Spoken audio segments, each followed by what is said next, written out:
بسم اللہ الرحمن الرحیم۔ شب برات کی فضیلت و اہمیت۔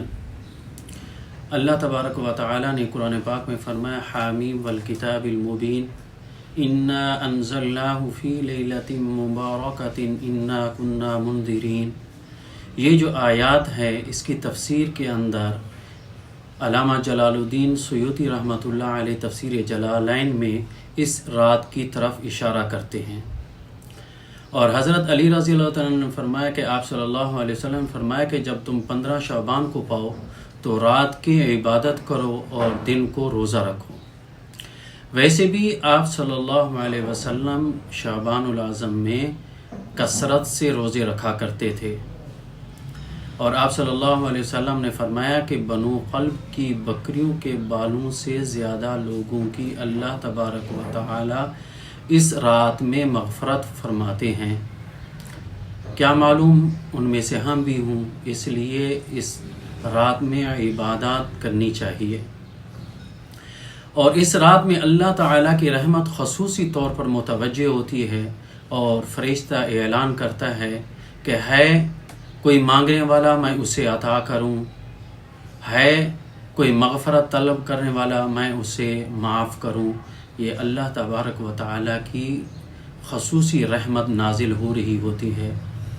لیکن یہ یاد رکھیں کہ یہ عبادات انفرادی ہونی چاہیے، اجتماعی نہیں۔ ایسی جو بھی عبادات ہوتی ہیں یہ انفرادی ہوتی ہیں۔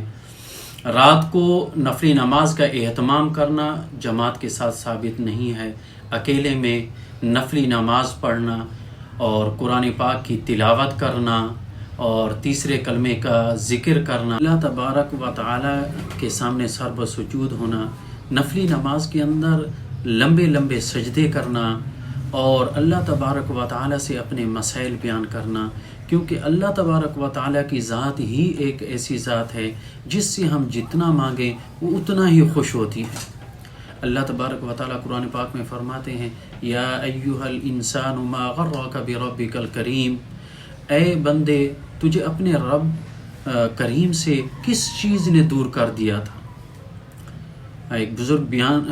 مثال دیا کرتے تھے کہ جس طرح ایک بچہ اپنی ماں سے ناراض ہو کر گھر چھوڑ کر چلا جائے، جب وہ لوٹ کر آئے تو اس کی ماں اپنی گود میں اس کا سر رکھ کر اس کے سر میں اس کے بالوں میں ہاتھ پھیرتے ہوئے بہت پیار کرتے ہوئے اسے ایک تانا مارتے ہوئے پوچھتی ہے کہ اے میرے بیٹے، تجھ سے مجھے یہ امید نہیں تھی کہ تو بھی مجھے چھوڑ کے چلا جائے گا، تو مجھے چھوڑ کے چلا گیا تھا، کیوں چلا گیا تھا؟ لیکن اللہ تبارک و تعالیٰ یہ بھی نہیں کہتے کہ اے بندے اب تجھے اتنے سال کے بعد میری یاد آئے، اب تو لوٹ کے آئے۔ اللہ تبارک و تعالیٰ تو یہ بھی تانا نہیں مارتے۔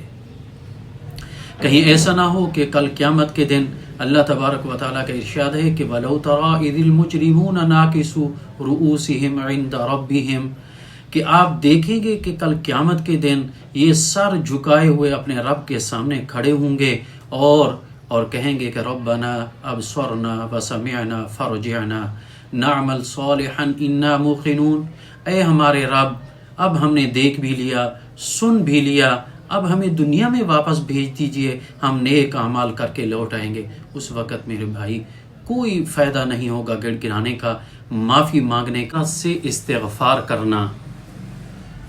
یہ رات عبادات کی رات ہے، اس میں خصوصی عبادت اور اللہ کی طرف متوجہ ہونا، اللہ تعالیٰ سے معافی مانگنا، اور یہ عبادت کی رات ہے، اس لیے اس رات میں خرافات سے بھی بچنا چاہیے،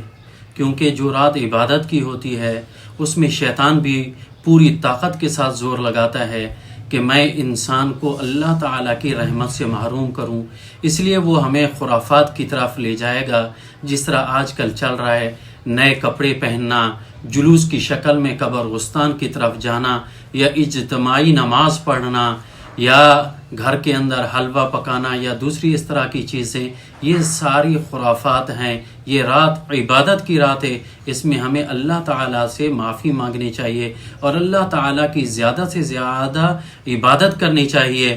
آپ صلی اللہ علیہ وسلم نے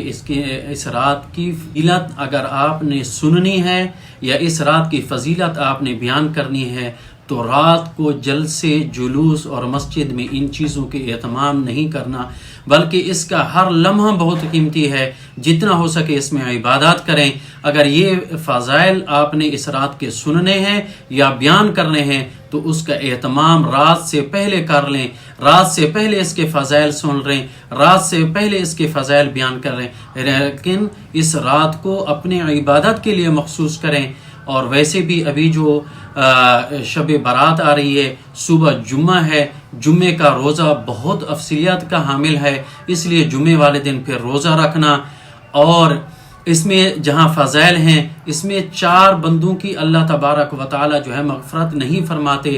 پہلے نمبر پہ مشرک، جو اللہ تبارک و تعالی کے ساتھ کسی کو شریک کرے، اللہ تبارک و تعالی اس رات میں اس کی کوئی مغفرت نہیں فرماتے، اسے معاف نہیں کرتے، اسے معافی بالکل نہیں ملتی جو مشرک ہے۔ دوسرا، دل میں بغض رکھنے والا، رشتے تعلق ختم کرنے والا، اس کی بھی اللہ تبارک و تعالی مغفرت نہیں فرماتے۔ تیسرا، متکبر انسان کی بھی اللہ تبارک و تعالی مغفرت نہیں فرماتے۔ چوتھا، والدین کا نافرمان، جس سے والدین بہت زیادہ پریشان ہوں، آج کے دور میں جسے والدین نے عاق کر دیا ہو، اس کی بھی مغفرت نہیں ہوتی جب تک وہ اپنے والدین کو راضی نہ کر لے۔ اور 5ویں نمبر پہ شرابی، جس نے ایسا شرابی ہو کہ جو کثرت سے شراب پیتا ہو، اللہ تبارک و تعالی اس کی بھی مغفرت نہیں فرماتے۔